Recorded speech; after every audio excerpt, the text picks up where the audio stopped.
Assalamualaikum, selamat pagi semua. Apa khabar? Cikgu di Kedah dah fasa 2. Yang mana di Kedah, nak mula cikgu di Kedah, kita semua dah fasa 2. Dan yang lain, cikgu harap yang di Labuan dah fasa 4, dah pergi sekolah dah. Alhamdulillah. Untuk video ni, cikgu akan teruskan dengan subtopik seterusnya iaitu akaun ahli.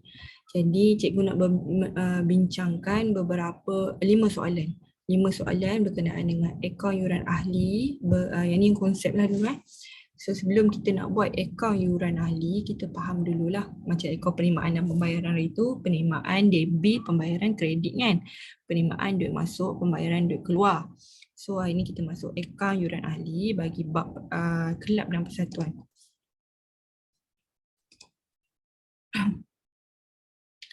Okey, yuran ahli ni ada yuran ni. Okay, sebelum yuran ahli, yuran dulu. Yuran ni adalah dana yang utama di dalam kelab. Dana tu maksudnya modal lah. Cuma kelab-kelab kita tak panggil modal, kita panggil dana. So yuran ni adalah dana yang utama di dalam kelab dan persatuan.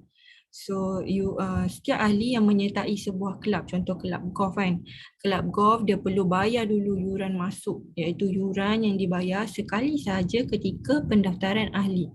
Macam yuran koperasi pun kamu bayar yuran koperasi sekali seumur hidup. Kamu keluar daripada sekolah, kalau kamu nak balik yuran tu, guru koperasi akan bayar balik yuran ahli. Biasanya RM3, RM5 macam tu lah. Lepas tu ahli kelab juga perlu membayar setiap sesuatu masa yuran seperti yuran bulanan, yuran penggal, tahunan dan musim. Ahli kena bayarlah juga yuran bulanan, yuran penggal, tahunan atau musim. Ini atau bergantung kepada kelab tersebut. Kalau kelab golf biasanya saya tak tahulah kelab golf. Yang saya tahu kelab gym. Kalau kelab gym ada yang sebulan, ada yang 3 bulan. Ada yang bulanan lah sebab gym ni digalakkan bersenam hari-hari kan. Begitulah. So macam mana nak sediakan akaun yuran ahli? Cikgu nak tunjuk kamu cara satu. Cara satu ni lebih mudah. Ini adalah format. Cara dua saya tak mahu. Saya nak cara satu saja. Okey, ini adalah format akaun yuran ahli. Saya nak kamu fokus ke kat belah debit. Belah debit ada yuran belum terima yang awal. Maksudnya yang belum terima daripada tahun lepas. Lepas tu pendapatan dan perbelanjaan adalah yuran yang sepatutnya tahun semasa. Dan yuran belum terperoleh. Maksudnya yuran belum terperoleh maksudnya belum lagi tempoh kamu terima, kamu dah terima. Okey. Dan belah kredit yuran belum terperoleh awal. Ini yang akhir ni kita bawa ke kredit kan.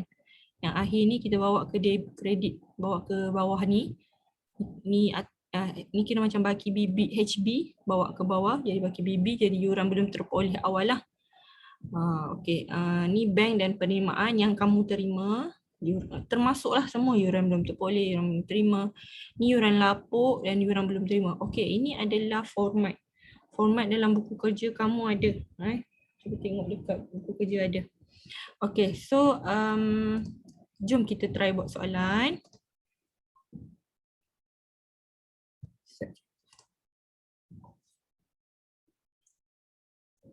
Okey, soalan subjektif nombor 1. Okey, pada 1 Januari awal. Okey, sebelum tu. Saya sorry saya get back balik.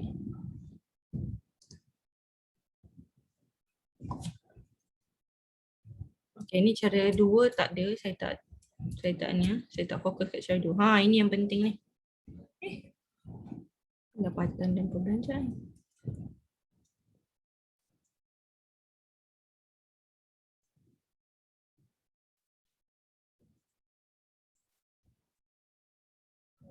Ni.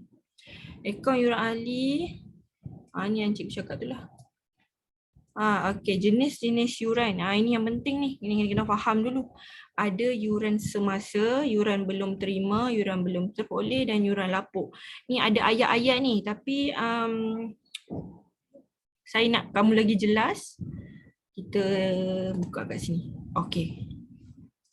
Okey, saya nak kamu nampak dengan lebih jelas lagi.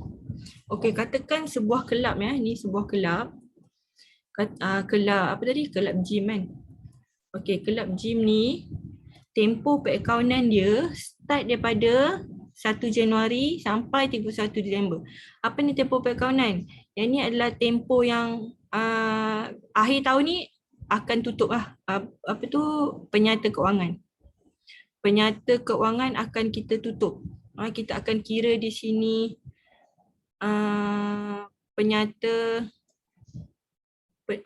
pendapatan. Untuk kelab penyata pendapatan dengan PKK. Alright, so pada tempoh perakaunan untuk kelab gym ni sampai Januari hingga Disember sahaja. So dalam tempoh Januari hingga Disember, ia adalah yuran semasa.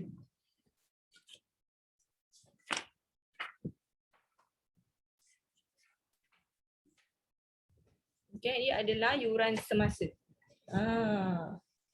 Lepas tu, yuran belum terima. Yuran ahli yang masih belum dijelaskan. Kita patutnya kita dah terima tapi kita belum terima. Ini satu yuran semasa. Okay, ini yuran semasa.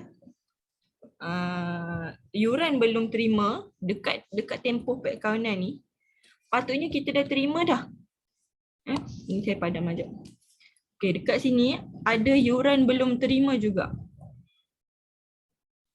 Okay, katakanlah yuran semasa sebulan 10 RM10.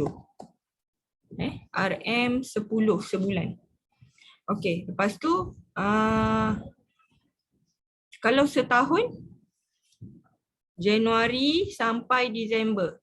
Ni saya nak bagi kamu nampak lah. RM10 dan dengan 12 bulan dapat 120. Sepatutnya 120 yuran semasa. Tetapi, ni contoh. Tetapi kamu hanya terima yuran, kamu hanya terima bank. Bank sebanyak 100. So yuran belum terima adalah 120 tolak 100. So 20 belum terima. Ini saya nak bagi penerangan je lah. Okey, yang belakang ni, apa ni? Okey, itu yuran belum terima. Okey, next yuran belum terperoleh.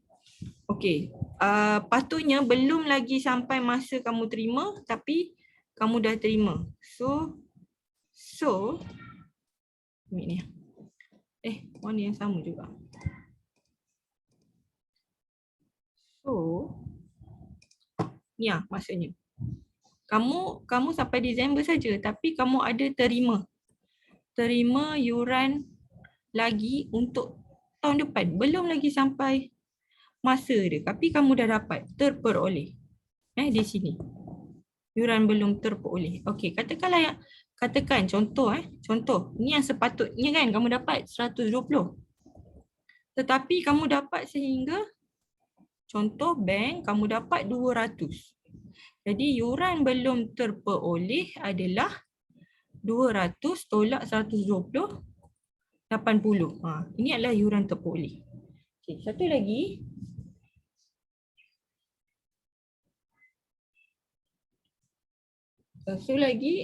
Yuran lapuk. Okey, yuran lapuk. Ni dia lain daripada yang lain. Ambil warna lain lah. Okey, yuran lapuk dia macam mana boleh berlaku yuran lapuk?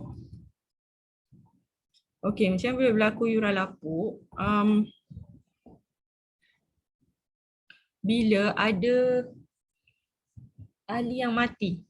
Ahli yang mati, ahli yang keluar daripada kelab. Bila ahli yang mati, ahli yang keluar daripada kelab, kita tak boleh nak kutip. Tak boleh kutip yuran. Sebab itulah berlakunya yuran lapuk. Dia keluar. Ahli tu mati, ahli tu keluar kelab. Okay? Okay, ini saya nak terangkan lebih jelas je lah kat kamu apa tu yuran-yuran. So ada 4 jenis yuran. Yuran semasa, yuran belum terima, 3 yuran terperoleh dan 4 yuran lapuk. Okey, lepas tu kita teruskan soalan.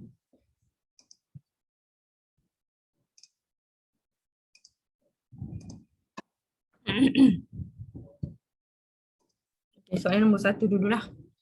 So penduduk Taman Mewah dia tubuhkan 200 penduduk Taman Mewah dia tubuhkan kelab rekreasi. Okey, yuran tahunan RM10 je seorang. Okey, jadi pada akhir tempoh didapati 30 ahli tidak menjelaskan yuran tahunan. So daripada 200, 30 tak bayar. 30 darab dengan 10, RM300 tak bayar yuran tahunan, manakala 20 ahli telah membayar yuran untuk tahun depan. So sini kita boleh nampak ni adalah yuran belum terima. Ni adalah yuran terperoleh. Jadi kita selesaikan, sediakan akaun yuran ahli. Kerana dia baru tubuh kan. Jadi kerana dia baru tubuh jadi dia tak ada baki BB. So sepatutnya pendapatan dan pembelanjaan ni saya selalu sebut ke anak murid saya adalah angka yang sepatutnya pada tahun 2010. So kita ada 200 ahli darab dengan 20. Ni si typo ke ni? 200 ahli darab dengan 10. Sorry, salah tengok. 200 penduduk darab dengan RM RM10. So sepatutnya kita dapat yuran RM2,000. Okey, lepas tu 30 ahli tidak menjelaskan. So bila tidak menjelaskan ni, dia buat ni pula. Warna kuning ni. Dia ahli tidak menjelaskan ni adalah yuran belum terima. Yuran belum terima, so 30 darab 10. 30 darab 10, so 300, yuran belum terima. Lepas tu 20 ahli telah membayar yuran. So ini adalah yuran belum terperoleh. So 20 darab dengan 10, 200. Ini format lah ni. Yuran belum terperoleh akhir di debit. Yuran belum terima akhir di kredit. Okey, so tambahkan kita akan dapat satu angka di sini iaitu tunai atau bank. Kalau kamu buat bank sahaja pun cukup lah. Ataupun penerimaan dan pembayaran. Buat bank ni pun boleh lebih ringkas. Bank 1,900. Okey, soalan 2. Okey, taman mewah yang sama tapi yang lain pula. Yuran belum terima awal. Yuran belum terima awal 300. Yuran belum terperoleh awal 200. Okey, jom kita masukkan dulu. Belum terima awal 300. Belum terperoleh awal 200. Sepanjang tahun berikut, yuran ahli yang berjaya dikutip 2,400. Ni berjaya dikutip, so di sinilah. Bank 2,400. Pada 31 Disember, okey, ujung tahun. Yuran masih belum diterima. Okey, ni yuran belum terima awal. Jadi, yuran belum diterima akhir, kredit. Yuran belum diterima awal, debit. Yuran belum diterima akhir, kredit. Bernilai 400. Manakala yuran belum terperoleh akhir. Akhir ni 31 Disember. So, dekat kredit. Sebab apa? Sebab yuran belum terperoleh awal dah di kredit. So, dia terbalik lah. Macam tu. Yuran belum terperoleh akhir di debit. So, dia cross, dia cross kuning begitu. Okey.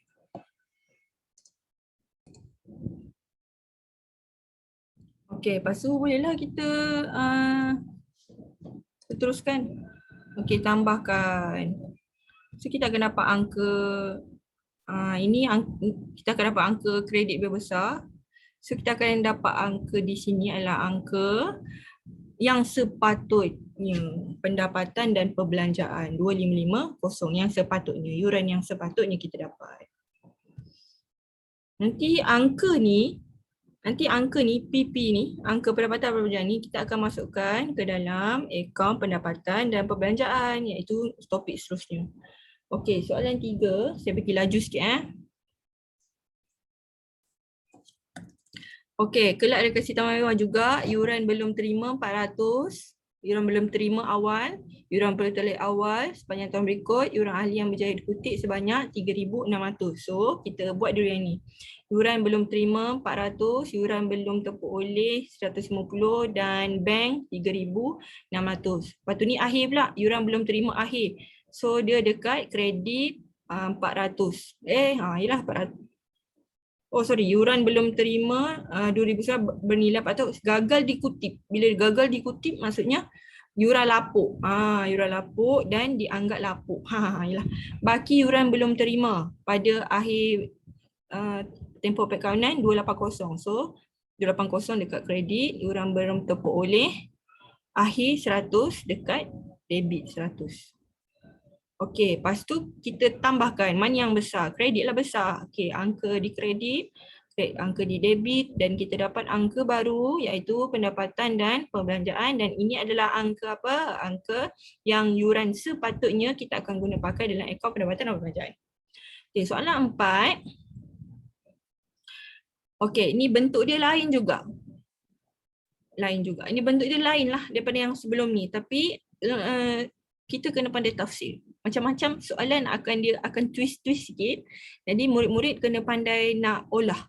Jangan bila jumpa soalan bentuk lain sikit dah gelabah tak boleh buat. Jangan macam tu. Jadi kita bertenang-tenang, tarik nafas. Lepas tu kita buatlah. Okey, ni 1 Januari. Ini 31 Disember. So ini awal, ini akhir. Ini akaun bank. So maksud ini bank lah yang kita terima kan. Okey, jadi jom kita masukkan. Yang awal belum terima 160, belum terperoleh 120. Lepas tu masukkan bank dulu. Bank di sini 3,000. Dia terus masukkan yang ni dulu. Boleh juga, boleh dia terus masukkan yang akhir. Yuran belum terperoleh akhir, yuran belum terima akhir dan bank 3,300. Ada hutang lapuk mana urin ni. Yuran belum terima tahun lepas tidak dapat dikutip, yuran lapuk. Dan ni bank, jadi kita boleh tutup. Tutup, dapat angka ni, tolak 160, tolak 100. Lepas tu dapatlah pendapatan dan perbelanjaan 3,360. Angka ini nanti kita masukkan ke akaun pendapatan dan perbelanjaan. Okey, soalan yang terakhir, soalan 5. Okey, ini bentuk dia lain pula. Ini adalah baki awal, ini adalah baki akhir. Selalunya bentuk macam inilah kalau exam, okey. Akaun penerimaan dan pembayaran. Ini akaun penerimaan dan pembayaran, inilah yang kamu buat topik sebelum ni. Dan yuran belum terima telah dihapus kira. Maksudnya ini adalah hutang lapuk. Jadi kita masukkan dulu dalam akaun yuran ahli. Yuran belum terima pada 1 Januari 2020. Yuran belum terperoleh 1 Januari 110. Dan terus masukkan yuran belum terima akhir 340, yuran belum terperoleh akhir 440. Kemudian yang ni yuran penerimaan dan pembayaran, ini adalah bank 6780 dan yuran lapuk 50 di sini. Okey. Jadi tambahkan dapat berapa, lepas tu tolak, kita dapat pendapatan dan perbelanjaan. Okey, siap. Itu saja.